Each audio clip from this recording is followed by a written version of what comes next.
Welcome back, YouTube. Today we're going to rebuild this warped side door on my cargo trailer. As you can see, measuring it here, I've got about a 1/2 inch gap for most of the trailer, but at the bottom of the door, I've got about a 3/4 inch gap. We have to put multiple layers of weather stripping on it to try to seal it. The wooden cargo trailer door is skinned by aluminum on the outside, and it is surrounded by an aluminum channel all the way around it. My first step in this process was to remove the weather strip on that side of the door. I wanted to assess the door to see whether I could straighten the door or reinforce the door with some angle aluminum.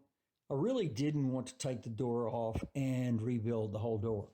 After I determined that the aluminum angle would not work as well as I thought it would, then I decided to investigate whether hammering on the channel, the aluminum channel, would roll the channel over enough to compress the weather stripping, and then again I wouldn't have to pull off the cargo side door.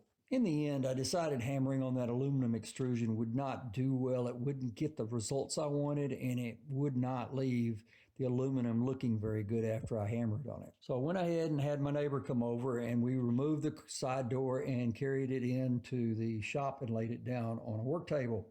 In there, I began the process of disassembling the whole door. The first step I did was remove the interior door handle and then began removing all the interior screws. Those are Phillips head screws.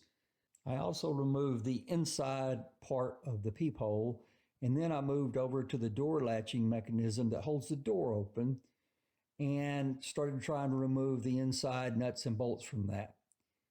Because of paint and rust and age, that proved pretty difficult to remove those two little bolts.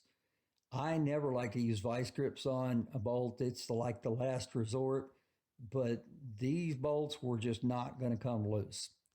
And I wasn't going to reuse this spot and reuse this latch anyway, so I did have to get out the vice grips. After some wrestling, I finally got those two bolts out. And then I flipped the door over on the other side. I used an old kitchen knife that I had in the shop to begin slicing the weather stripping and the caulk sealant. In the corners, they have some sealant on there that is gray, and the way they install it, it kind of looks like a weld, but it is not welded together. That is actually caulk.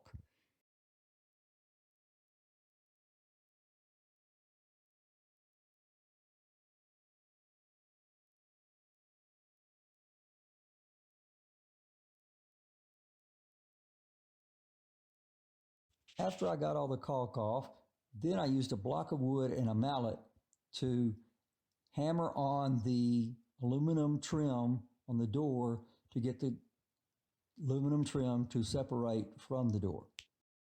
The wood, soft wood made it where you could hammer on it but not damage the aluminum skin. You'll notice that I had to use a couple of different blocks of wood.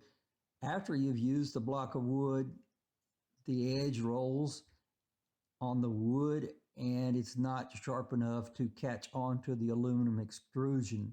So you have to get a different piece of wood to catch the edge to be able to hammer it off.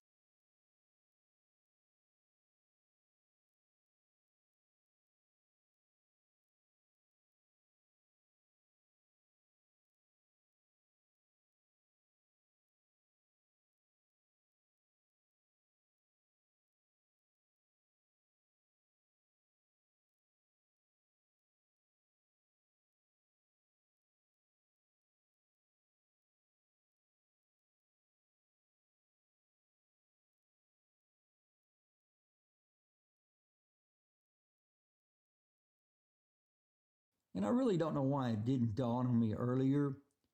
I thought for some reason that the door was one piece wood. But as soon as I removed the extrusions on both sides, the door buckled. Well, that's because the door is made in two different pieces of 3/4 inch plywood. And so I can only assume they do it this way to save on materials. Then I began removing the skin, and I found out that on the top of the door it was stapled all the way across, and the staples needed to be pulled out.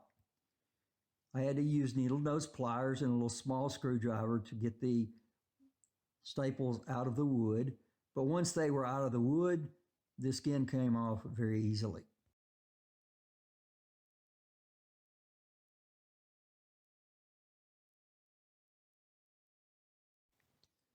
Next, I used some side cutters to cut the big staples that was holding the two pieces of plywood together that make up the door.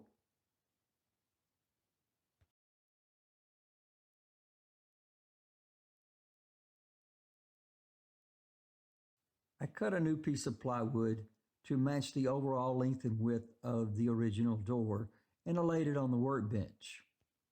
Then I laid the old door on top of it to start tracing the door handle hole and making center punches where I was going to have to drill holes for the hinges and things like that.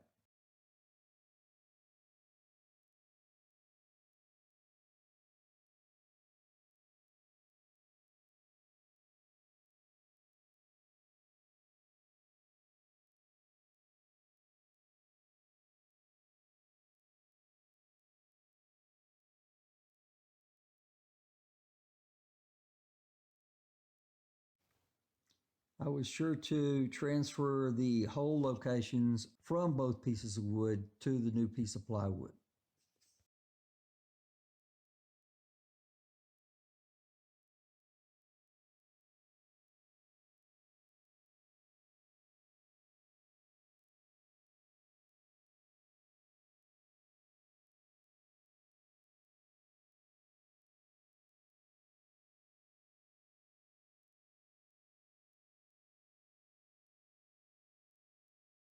Then I used a one size drill bit to drill all of the holes for the hinges, and then a larger hole for the peephole.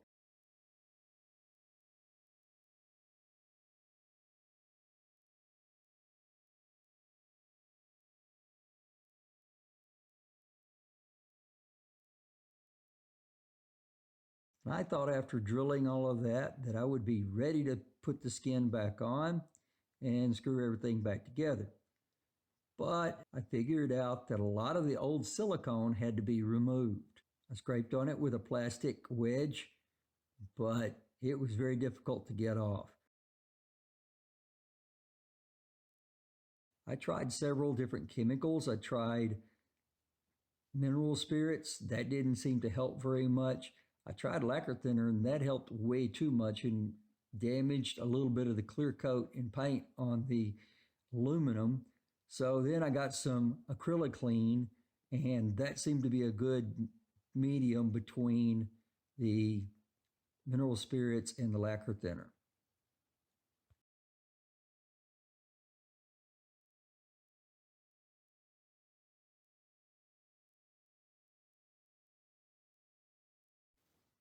Then I had to clean the area of all the mastic around the door handle so that the new black rubber sealant would be able to seal on the handle when I reset it.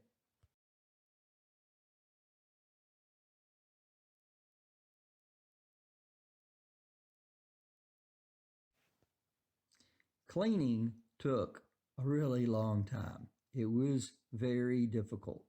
And even then, because of the age of the trailer, it's not going to be spotless, but it will be a little bit more adaptable to adhering to the new silicone.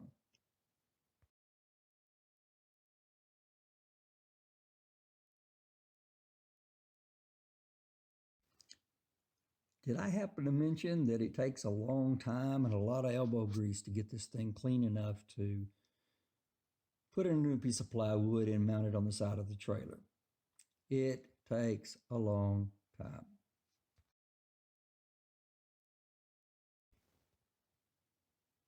Well, as I continue to clean it, and hopefully it'll get clean enough one of these days for me to finish this project out.